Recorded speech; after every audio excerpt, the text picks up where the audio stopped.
Hi guys and welcome back to the channel Deepak Yadav Education. Welcome to the daily Hindu news and editorial analysis of 16th of April 2021. तो guys आज है तारीख 16 अप्रैल 2021 और है Friday. देखेंगे आज का the Hindu complete newspaper. The Hindu complete newspaper को एनालाइज करेंगे, बट लेक्चर में आगे बढ़ने से पहले अगर आप लोग को एक कंप्लीट न्यूज़पेपर का पीडीएफ चाहिए तो क्या करना है, सबसे पहले डाउनलोड करना है टेलीग्राम और फिर जाकर सर्च बॉक्स में टाइप करना है Deepak Yadav education. As you can see guys आप लोग को ये चैनल मिल जाएगा, इस पर क्लिक करना और जाकर इस चैनल को ज्वाइन कर लेना। देखो, अगर आप लोग को इस तरीके से ये चैनल नहीं मिलता है तो नीचे डिस्क्रिप्शन बॉक्स में आप सभी लोगों को टेलीग्राम का लिंक दे दिया है, वो लिंक इसी चैनल का है। जैसे ही आप उस पर क्लिक करोगे ऑटोमेटिकली ये चैनल ओपन हो जाएगा, इसको जाकर ज्वाइन कर लेना। ज्वाइन करने से फ़ायदा क्या होगा, यहाँ पे आपको डेली बेसिस पे द हिंदू न्यूज़पेपर मिलता है, डेली करंट अफेयर के वीडियो का पीडीएफ मिलता है, बहुत सारे डिजिटल नोट्स मिलते हैं और ये सारी चीज़ें मिलती हैं बिल्कुल फ्री में, तो जाकर इसको ज़रूर ज्वाइन करना।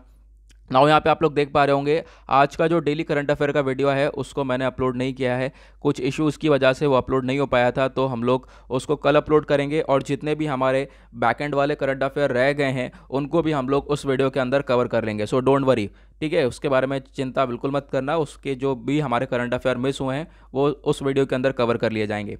नाउ हमेशा की तरह हम लोग अपने लेक्चर को एक मैप के क्वेश्चन के साथ स्टार्ट करेंगे। तो आज आप सभी लोगों को मैप में जाकर देखना है क्रोएशिया को, तो क्रोएशिया कहाँ पर एग्जैक्टली लोकेटेड है, इंडिया के कंपैरिजन में कहाँ पर है, अच्छे से मैप में देखना, फिर आकर नीचे कमेंट सेक्शन में टाइप करना, जिससे आप लोग इसको लंबे समय तक याद रख पाओगे। तो सबसे पहले आप देख पा रहे होगे लगातार दो आर्टिकल, दोनों ही कोविड से रिलेटेड हैं। एक तरफ बात करी गई है इंडिया के अंदर, आप देख पाओगे पिछले 24 आवर्स के अंदर 2.16 लाख केसेस देखने को मिले हैं, मतलब कि अब डेली बेसिस पे जो केसेस हैं वो 2 लाख क्रॉस कर चुके हैं। अब डेथ देखने को मिली है 1153। उसके साथ साथ अगर हम बात करें महाराष्ट्र बिल्कुल टॉप पर है और इसी के ऊपर काम चल रहा है और इसी की वजह से काफ़ी सारी जगह पर वीकेंड लॉकडाउन्स लग गए हैं, नाइट कर्फ्यू लग गया है। इस तरह की चीज़ों से हमने शट डाउन किया है ताकि हम इस चेन को ब्रेक डाउन कर सकें। एग्जाम्पल आप अपने बराबर में देख ही सकते हो, यहाँ पे बात करी गई है दिल्ली के अंदर जो जिम हैं, मॉल्स हैं, स्पा हैं, इन सभी को बंद कर दिया गया है। एक तरीके से वीकेंड लॉकडाउन लगाया गया है ताकि जो ये कोविड की चेन है उसकी चेन को हम लोग ब्रेक डाउन कर सकें। ओके, तो ऐसी सिचुएशन यहाँ पे ये जनरल सी बातें करी गई हैं। ना उसके बाद आता है एक बहुत ही इंपॉर्टेंट आर्टिकल, वो है इसरो का केस। देखो, ये इसरो का स्पाई केस है, ये जो कि इसका पूरा का पूरा जासूसी मामला है। ये केस जो है स्टार्ट हुआ था 1994 में और तब से अभी तक ये न्यूज़ के अंदर है, तो डिस्कस करेंगे आज हम इस केस को, जानेंगे इसके अंदर क्या हुआ था। ठीक है, यहाँ पे अगर हम बात करें न्यूज़ के अंदर क्यों है, तो देखो 2-3 कारण है। सबसे पहले तो इस पे मूवी है, रॉकेटरी जो है मूवी पे काम हो रहा है, तो आपको मालूम होगा। उसके बाद दूसरी चीज़ यहाँ पे क्या है, सुप्रीम कोर्ट ने सीबीआई यानी सेंट्रल ब्यूरो ऑफ इन्वेस्टिगेशन से बोला है कि जो एक रिपोर्ट बनाई गई थी, पैनल रिपोर्ट बनाई गई थी, उसके ऊपर देखो, उस रिपोर्ट को देखो, एक जो कमेटी बनाई गई थी डीके जैन कमेटी रिपोर्ट, ठीक है, ये क्यों बनाई गई थी मैं भी आपको बताऊंगा। ये केरला पुलिस के लिए बनाई गई थी, उन पुलिस वालों के लिए जिन्होंने इनके ऊपर एलिगेशंस लगाए थे और काफ़ी बुरी तरीके से आप कह सकते हो इनके ऊपर इल्ज़ाम लगाए गए थे। और ये आप देख पाओगे ये जो पर्सन है नंबी नारायण जी, ये इसरो के साइंटिस्ट हैं। सारी कहानी इन्हीं से ही शुरू होती है इस पूरे के पूरे केस के अंदर, इनके ऊपर काफ़ी सारे एलिगेशंस लगाए गए थे। तो डिस्कस करेंगे इस ओवरऑल आर्टिकल को। तो यहाँ पर सबसे पहले तो हम लोग एक इमेज को देखेंगे। यहाँ पर मैंने एक इमेज शेयर करी है, इस वाली इमेज को, इसमें आप लोग समझ पाओगे पूरी तरह से इस पूरे केस को। नाउ ये केस स्टार्ट होता है, आप देख पाओगे 1994 में। अगर हम लोग बात करें तो 1994 से ही पहले स्टार्ट हो जाता है, ये केस हो जाता है स्टार्ट 1991 में।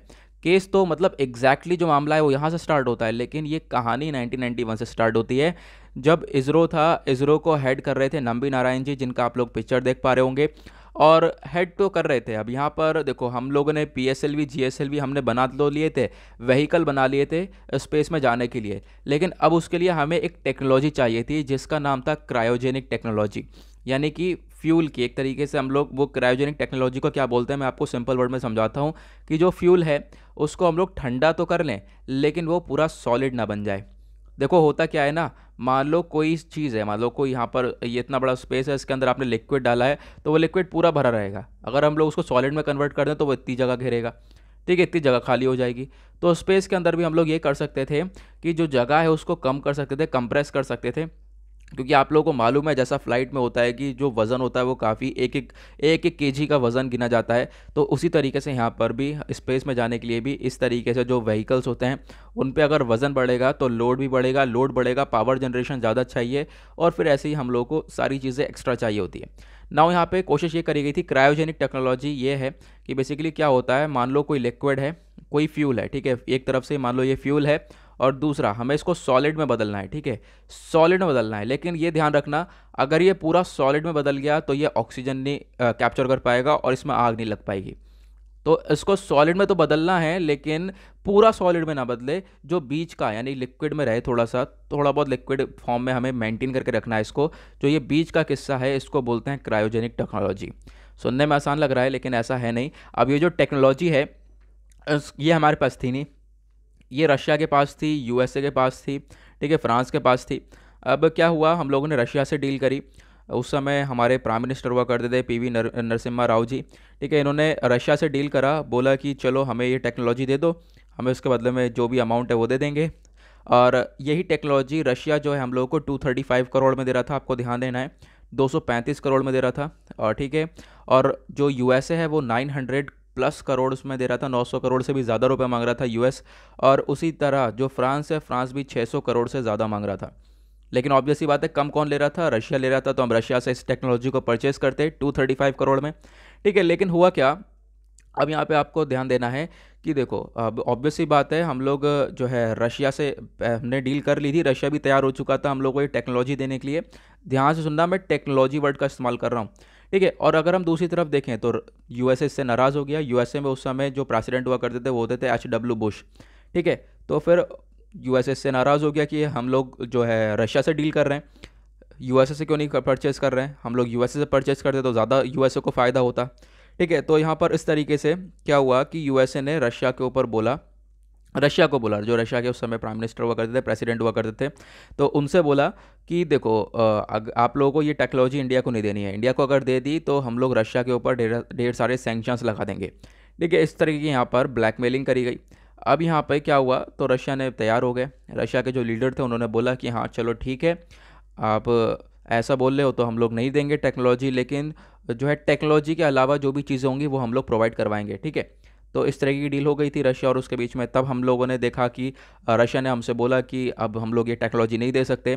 तो इंडिया ने क्या करा, इंडिया के आप कह सकते हो, इंडिया ने बोला कि चलो रशिया से आप टेक्नोलॉजी मत दो, ये हमें आप क्या करो, ये वाले इंजन बना के दे दो, ठीक है। ये वाले जो क्रायोजेनिक टेक्नोलॉजी के इंजन है, अभी हम टेक्नोलॉजी मांग रहे थे कि किस तरीके से ये टेक्नोलॉजी पूरी तरह से हम लोग डेवलप कर सकते हैं, मतलब पूरा रिसर्च पेपर मांग रहे थे। लेकिन अब क्या है, हम कह रहे हैं कि तुम हमें ये मशीन ही बना के दे दो, हम उसे खोल खाल के देख लेंगे किस तरीके से ये बनाई गई है, फिर उसके बाद हम खुद डेवलप कर लेंगे, ठीक है। इस तरह का स्टेटमेंट दिया गया। तो रशिया इसके अंदर तैयार हो गया था।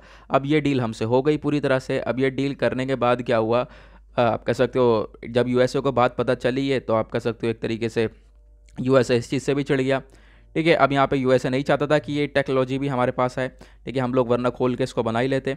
अब ये देख पाओगे, सारी कहानी कब की चल रही है पता है, ये चल रही है 1991 के आसपास की, ठीक है। अब यहाँ पे आप देख पाओगे जो 1991 में हमारे पास क्रायोजेनिक टेक्नोलॉजी आनी थी वो इस समय तो अभी आ नहीं पाई। क्यों नहीं आ पाई, क्योंकि बीच में क्या हुआ कि देखो, बहुत सारे यहाँ पे आप देख पाओगे 1994 की बात है, अक्टूबर में हुआ क्या था, एक लेडी है जिनका नाम है मरियम रशीदा, एक मालदीव्स की लेडी हैं, इनको अरेस्ट कर लिया गया थिरुवनंतपुरम में। केरला पुलिस के द्वारा इनको अरेस्ट किया गया और इनसे पूछा गया, यहाँ पर पहली बात तो बहुत सारी चीज़ें पूछी गई। तो इन्होंने बोला कि मेरे पास कुछ शीट्स हैं, कुछ ड्राइंग्स हैं, स्केचेस हैं, जो टेक्नोलॉजी रशिया से आने वाली है। ध्यान से सुनना, जो रशिया से टेक्नोलॉजी आने वाली है उसके कुछ स्केचेस हैं जिसको ड्रॉ किया था नम्बी नारायण जी ने, ठीक है, इन्होंने ड्रॉ किया था। तो इन्होंने बोला कि वो स्केचेस मेरे पास हैं और मैं जा रही हूँ उनको पाकिस्तान में बेचने, ठीक है, पाकिस्तान से डील करने। तो आप कह सकते हो इतना ही सुनने के बाद क्या हुआ, जो है 1994 में नवंबर के टाइम पर, या अक्टूबर में यहाँ पे हुआ, नवंबर में गए पुलिस वाले, जो केरला की पुलिस है, गई और जाकर नम्बी नारायण जी को अरेस्ट कर लिया और इनके साथ बहुत सारे और भी लोग थे जिनको अरेस्ट किया गया था। फिर उसके बाद आप देख पाओगे लगभग 50 दिन तक इनको जेल में रखा गया, काफ़ी ज़्यादा मारा पीटा भी गया था। और फिर उसके बाद तो आप कह सकते हो इनकी इमेज काफ़ी बुरी हो गई थी, क्योंकि इमेज इनकी बर्बाद कर दी गई थी पूरी तरह से।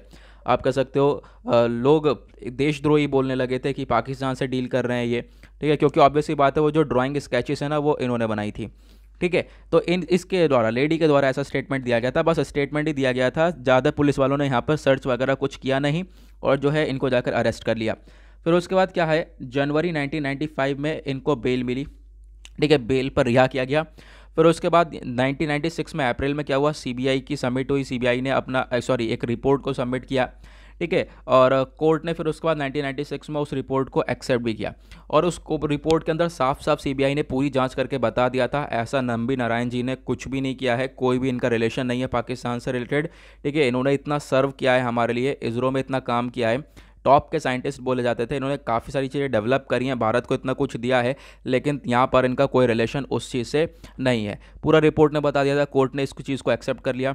नाउ अब यहाँ पर क्या हुआ, सुप्रीम कोर्ट ने बोला स्टेट गवर्नमेंट से यानी केरला से कि आप सबसे पहले कंपनसेशन पे करो, मुआवजा दो इनको 1 लाख रुपीज़ का, ठीक है। तो 1 लाख रुपीज़ का पहले तो मुआवजा दिया गया, लेकिन उसके बाद यहाँ पे NHRC ने, नेशनल ह्यूमन राइट कमीशन ने यहाँ पे बोला 10 लाख रुपए का यहाँ पे मुआवजा दिया जाए, तो मुआवजा 10 लाख रुपए का भी इनको मिला है। हालांकि इनकी मांग 1 करोड़ रुपए की थी, इन्होंने बोला था कि मुझे 1 करोड़ रुपए तक का मुआवजा चाहिए ताकि जो है लोग पहचाने, दुनिया भर में जाने कि हाँ गलत इल्ज़ाम लगाया गया था इनके ऊपर, ठीक है। फिर उसके बाद आप देख पाओगे यहाँ पर थोड़ी सी कहानी आगे बढ़ी, अप्रैल 2017 में इन्होंने यहाँ पर अपील करी कोर्ट के अंदर, सुप्रीम कोर्ट में। इन्होंने बोला कि देखो, जिन पुलिस वालों ने मेरे ऊपर यहाँ पे इल्ज़ाम लगाए थे, बिना किसी सर्च के, बिना किसी छानबीन के मेरे ऊपर इन्होंने इल्ज़ाम लगा दिए थे, मैं चाहता हूँ कि उनके खिलाफ़ कार्रवाई हो। फिर उसके बाद सितंबर 2018 में सुप्रीम कोर्ट ने यहाँ पे पहली बात तो इनको 50 लाख रुपए का फिर से मुआवजा मिला इनको, देखिए लगभग आप देख पाओगे 1.3 करोड़ रुपए तक का कंपनसेशन इनको मिल चुका है। और साथ ही साथ एक कमेटी बना दी थी, DK जैन कमेटी, ठीक है। इसमें क्या हुआ था, इस कमेटी के अंदर क्या बोला गया था, जो केरला पुलिस है, जिन पुलिस वालों ने इनको अरेस्ट किया था, उनके खिलाफ यहाँ पे कार्रवाई की जाएगी पूरी तरह से। तो उसी को लेकर यहाँ पर अब न्यूज़ है। आई होप आप लोगों को ये पूरा का पूरा किस्सा समझ में आ गया होगा ये क्या है।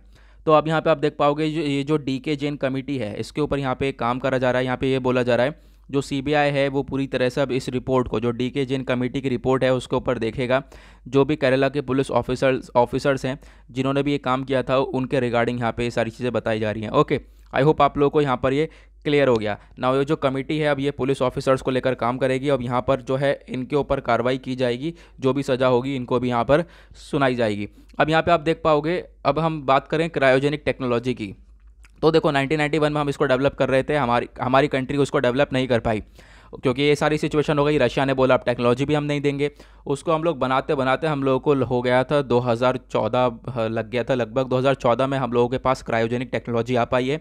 तो इससे लगभग भारत 20 साल पहले पिछड़ गया था। तो आप देख पाओगे ये सारी सिचुएशन क्रिएट हुई थी इस एस्पेनिज केस के अंदर। ओके, ये पूरी कहानी थी, इसको आई होप आप लोगों को क्लियर हो गया होगा। और हमेशा इसको याद रखना क्योंकि ये न्यूज़ के अंदर हमेशा रहने वाला है और अभी तक आप देख पाओगे कोई ना कोई नई चीज़ इसके ऊपर आने वाली है, तो हमेशा रहने वाला है, तो इसके बारे में याद रखना।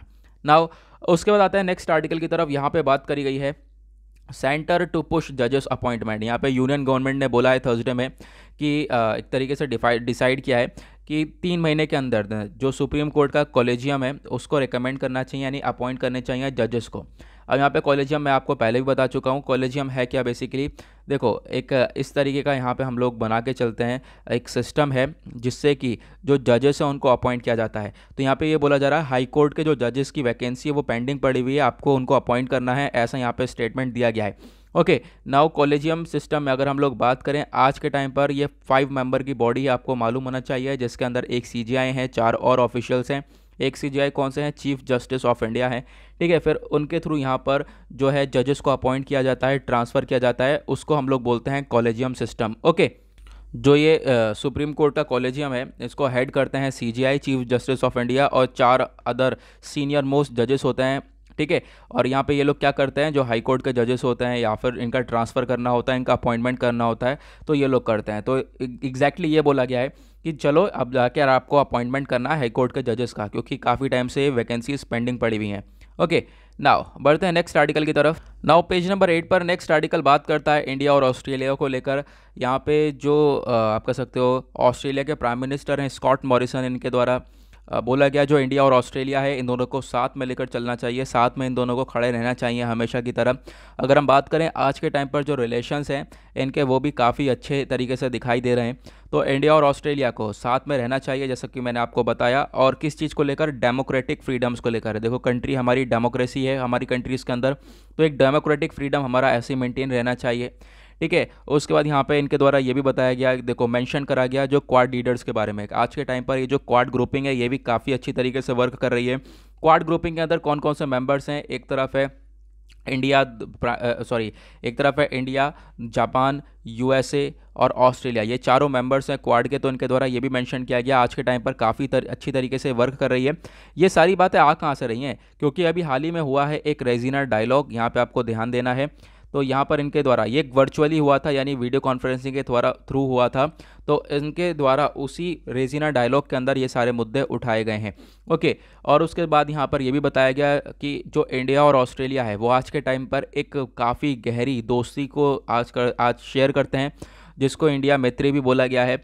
और ये दोनों आपस में मिलकर एक तरीके से शेयर करते हैं डेमोक्रेटिक फ्रीडम को, और बहुत सारे एक तरीके से इंडो पैसिफिक रीजन को लेकर यहाँ पे काम करते हैं, जिसमें इंडो पैसिफिक रीजन की सिक्योरिटी को मेंटेन किया जाता है इन सारी कंट्रीज़ के द्वारा, यानी क्वाड ग्रुपिंग के द्वारा। तो उसके अंदर ऑस्ट्रेलिया भी है। तो यहाँ पर ये बताया गया है आज के टाइम पर रिलेशंस काफ़ी बढ़िया हैं, आगे हम लोग को और ज़्यादा बढ़िया करके चलने पड़ेंगे भारत और ऑस्ट्रेलिया को। उसके बाद नेक्स्ट आर्टिकल यहाँ पे आप देख पाओगे, अगेन मैंने अभी आपको क्या बताया था, रेजिना डायलॉग हुआ है, उसी डायलॉग के अंदर यहाँ पर भी आप देख पाओगे अगेन जो हमारे जनरल रावत सिंह जी हैं इनके द्वारा यहाँ पर अपना स्टेटमेंट दिया गया कि जो चाइना है उसने कोशिश तो बहुत करी थी हमारी कंट्रीज़ के अंदर घुसने, हमारी कंट्री के अंदर घुसने की, लेकिन यहाँ पे उसकी कोशिश नाकाम रही। ठीक है। आप देख पाओगे पिछला पूरा साल ऐसा का ऐसा ही निकल गया था हमारा आपस में चाइना और इंडिया के डिस्प्यूट्स के अंदर। तो यहाँ पे आप देखोगे इनके द्वारा स्टेटमेंट दिया गया कि जो चाइना है वो लोग ये सोच रहे थे कि हम लोग यहाँ पर अराइव कर जाएंगे, लेकिन जो सुपीरियर आर्म्ड फोर्सेस होने के बाद यहाँ पर उनकी जो आप कह सकते हो टेक्नोलॉजिकल एडवांसेस हैं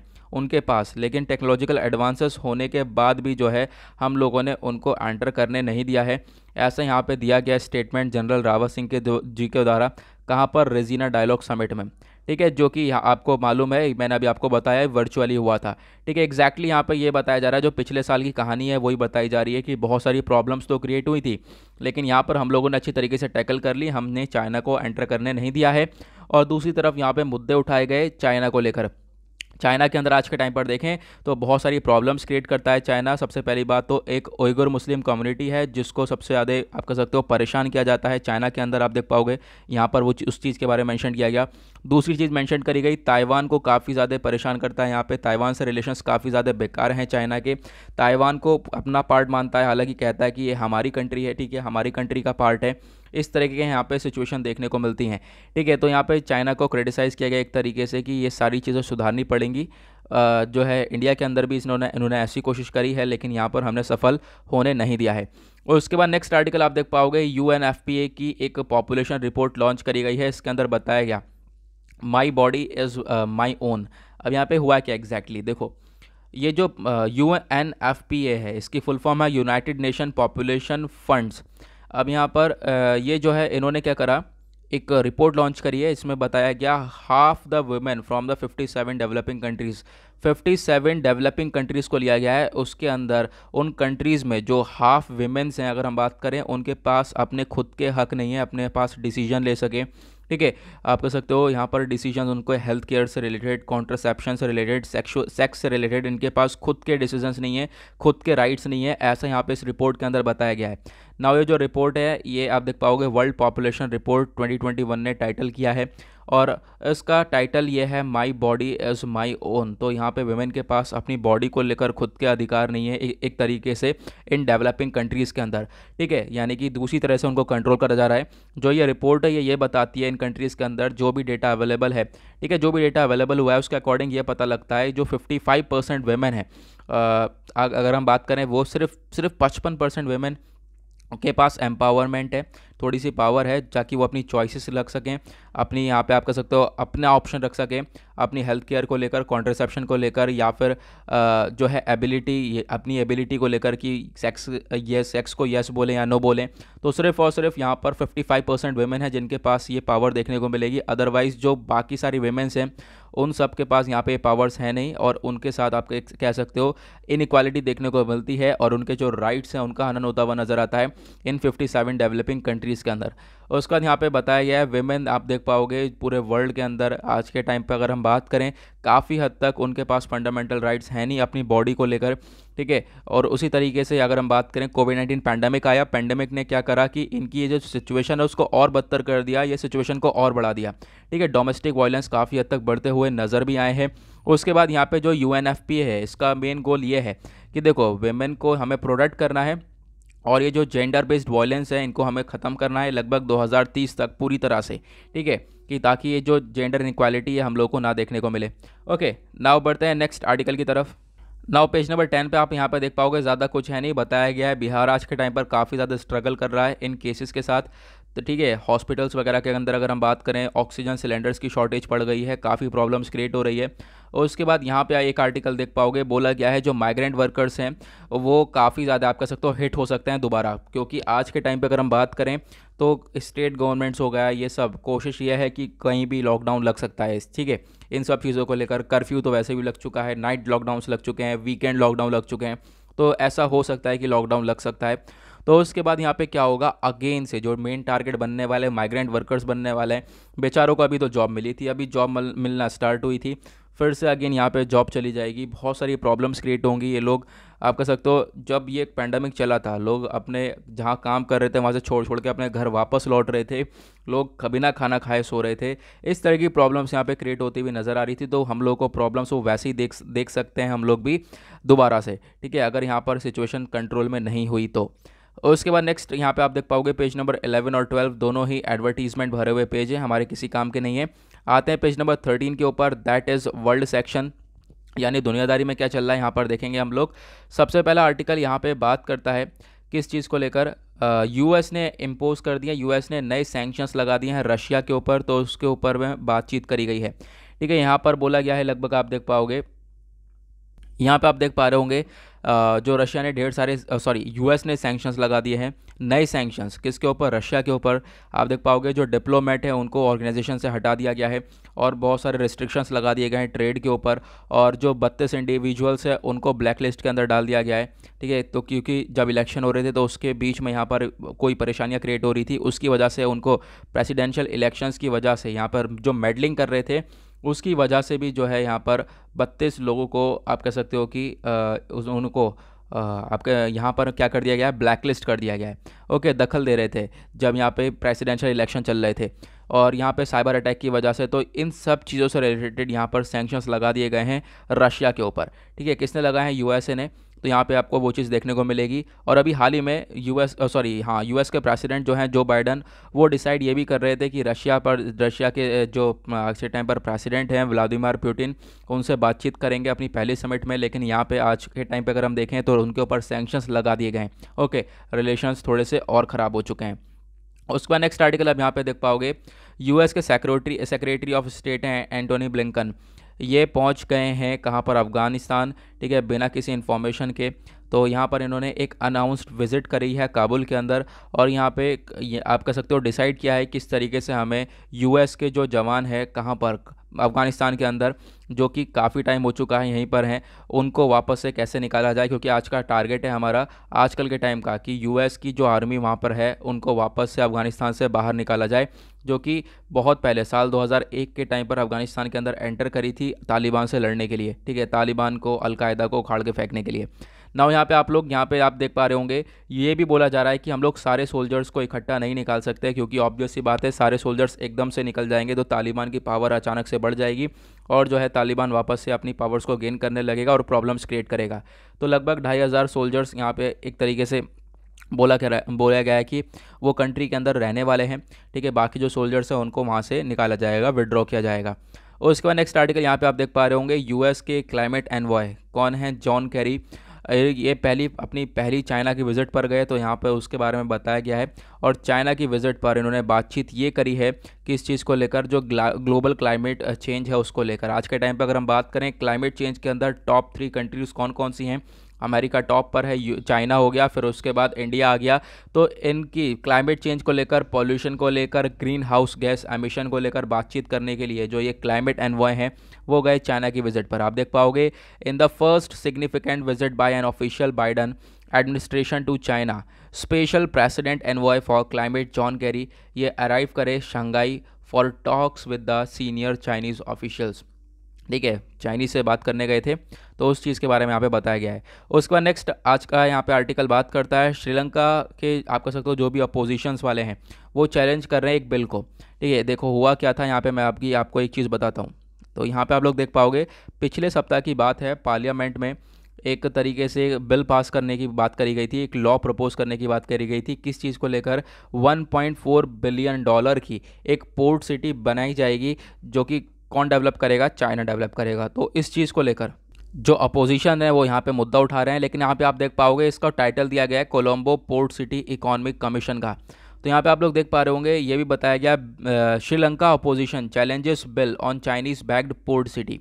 यहाँ पे एक तरीके से चाइना बैक करता है इसको, चाइना इसके लिए प्रोवाइड भी करता है। तो चाइना का ये आप कह सकते हो पोर्ट सिटी बोली जाती है, जो कि कोलंबो के अंदर देखने को मिलेगी।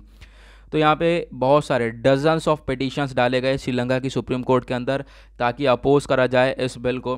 ठीक है, यहाँ पे आप देख पा रहे होंगे, यहाँ वही चीज़ मेंशन करी गई है, जो चाइनीज़ बैक्ड पोर्ट सिटी है in capital Colombo.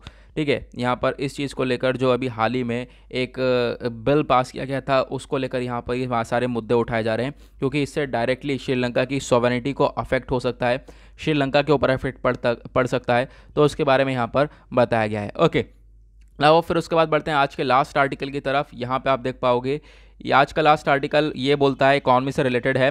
WPI inflation है वो काफ़ी बढ़ता हुआ नज़र आ रहा है, और यहाँ पे आप देख पाओगे काफ़ी तेज़ भी हो चुका है, 7.4% से रिकॉर्ड किया गया है। WPI इन्फ्लेशन क्या होता है? इसको हम लोग बोलते हैं होलसेल प्राइस इंडेक्स। एक होता है CPI, एक होता है WPI, एक होता है CPI। तो WPI को हम लोग बोलते हैं होलसेल प्राइस इंडेक्स, और CPI को बोलते हैं कंज्यूमर प्राइस इंडेक्स। देखो, जो WPI होता है इसकी एग्जैक्टली डेफिनेशन ये होती है, it is an indicator of price changes in the wholesale market. It calculates the price paid by the manufacturers and the wholesalers in the market. देखो, ये जो WPI का यानी कि होलसेल प्राइस इंडेक्स का, आप कह सकते हो जो भी इन्फ्लेशन में महंगाई देखनी होती है वो होलसेल मार्केट से रिलेटेड होती है। ठीक है, और जो CPI वाला होती है वो शॉपकीपर से रिलेटेड होती है। होलसेल मार्केट में आपको पता है कि बल्क में प्रोडक्ट्स खरीदे जाते हैं, ढेर सारे प्रोडक्ट्स खरीदे जाते हैं। और जो कंज्यूमर वाले होते हैं उसके अंदर हम रिटेल शॉप से थोड़े बहुत प्रोडक्ट्स खरीदते हैं। यहाँ आई होप आप लोग को ये चीज़ें क्लियर हो गई होंगी। ठीक है, तो आपको ध्यान रखना है WPI इन्फ्लेशन किस चीज़ से रिलेटेड होता है? होलसेल मार्केट से रिलेटेड होता है। कि देखो, यहाँ पे कैलकुलेट करता है कि जो मैन्युफैक्चरर्स हैं, होलसेलर हैं, उनके द्वारा कितना अमाउंट पे किया गया है मार्केट्स के अंदर, उसके बेसिस पे यहाँ पर ये सारी चीज़ें देखी जाती हैं। ओके, ज़्यादा कुछ इसके अंदर है नहीं। और इसी के साथ करते हैं हम लोग इस वीडियो का एंड। और जो एडिटोरियल है इसको हम लोग देखो, एडिटोरियल आज का एक ही है। ठीक है, एक ही है, मल्टीपोलैरिटी से रिलेटेड है, तो उसको मैं बाद में डिस्कस करने वाला हूँ। ऑब्वियस ही बात है, यहाँ पर हम लोग काफ़ी लेट हो चुके हैं और थोड़ी सी प्रॉब्लम्स क्रिएट हो रही हैं, उसकी वजह से लेट हो चुके हैं। तो उस एक एडिटोरियल को, एक ही बचा एडिटोरियल, कोई टेंशन नहीं, कोई यहाँ पर चिंता वाली बात नहीं। कल क्या है? सैटरडे में क्या होता है कि देखो, जो एडिटोरियल सेक्शन है वो सिर्फ एक ही पेज पे आता है, यानी कल आपको सिर्फ 4 एडिटोरियल्स देखने को मिलेंगे। तो 4 के अलावा, जैसे हम लोग डिस्कस करते हैं, थोड़े से ज़्यादा डिस्कस कर लेंगे। 4 के अलावा जो हमारा एडिटोरियल रह गया है इसको भी हम लोग डिस्कस कर लेंगे। सो डोंट वरी, कल हम लोग उसको कंप्लीट कर लेंगे। ठीक है, तो अभी यहाँ पर इसको एंड करते हैं। नाउ मिलते हैं आप लोगों से नेक्स्ट वीडियो में। आज के लिए bye bye, have a nice day. और वीडियो भी थोड़ा सा हमारा लंबा हो चुका है, लगभग आधे घंटे का ऑलरेडी हो चुका है। तो अभी हम लोग एडिटोरियल पर जाएंगे तो वो ऑब्वियस ही बात है 38-40 मिनट का हो जाएगा, तो फिर वो सही भी नहीं रहेगा। देखो, मैं खुद पर्सनली ज़्यादा लंबा वीडियो रिकमेंड नहीं करता, ज़्यादा लंबा वीडियो मैं खुद पसंद नहीं करता। ठीक है, क्योंकि जो काम शॉर्ट टाइम में हो रहा है वो हमें शॉर्ट टाइम में कर लेना चाहिए। देखो, यहाँ पे हम पता है टाइम कहाँ पे खा गए, इजरो स्पाइस केस में, और इजरो स्पाई केस काफ़ी इंपॉर्टेंट था। ठीक है, आई होप आप लोगों को क्लियर हो गया है। मिलेंगे आप लोगों से नेक्स्ट वीडियो में। कल हम उस एडिटोरियल को डिस्कस कर लेंगे। मैं फिर से बोल रहा हूँ, वो मेरी रिस्पॉन्सिबिलिटी है, मैं कवर करूँगा। ओके, नाउ मिलते हैं आप लोगों से, बाय बाय।